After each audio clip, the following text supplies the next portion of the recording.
Racism's a dirty word. I don't like to bring it up often, but I've seen no other reason why some of the citizens in town would have put these roadblocks up for me and these hurdles to jump over if it weren't for that. In the small town of Newmarket, New Hampshire, lies a gravesite of a man whose memory, like his own tombstone, was nearly buried and forgotten. A man of great reputation and even greater accomplishments. Everything about Wentworth Cheswell cries exceptionalism. Wentworth Cheswell was born in 1746. His father, Hope Still, was the son of a freed slave.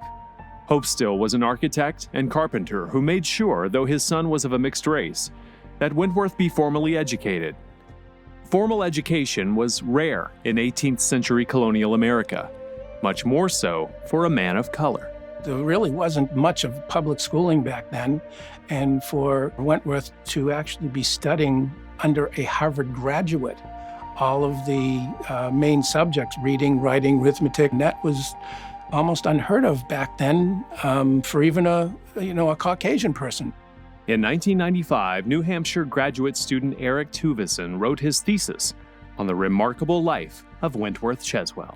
So it became kind of this intriguing story of who was this character? What was it that enabled him to be and to succeed in this society, this environment? After his schooling, Wentworth returned home to Newmarket to become a school teacher and raise a family. He developed such a good reputation that in 1768, he was elected as the town constable, making him the first man of color ever elected to public office in the U.S. During this time, Colonial America was engaged in the Revolutionary War. Cheswell was loyal to the Patriot cause and became a dispatch rider, like the much better-known Paul Revere. He even fought as a private in one of the most significant moments in the Revolutionary War, the Battle of Saratoga. We do know that he served 3 months under Colonel John Langdon, who was kind of a famous New Hampshire patriot and military officer. How does a man of great character and reputation nearly vanish from American history? Jerry Ann Bogus has a theory. But that his story disappears from history, disappears from our knowledge, tells us another story as well, that tells us that we don't value that story when it comes to a person of color.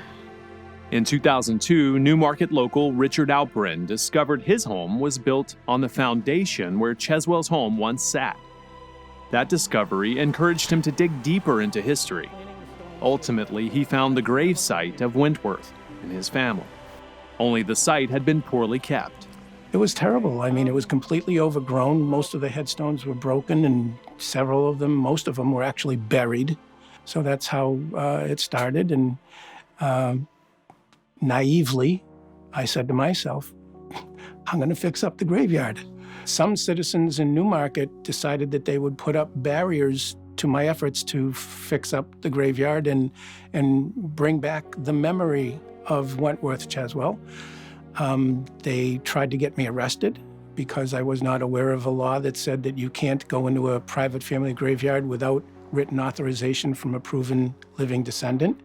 After 4 years of hard work and with the help of living descendants, Rich raised funds to clean up and restore the gravesite.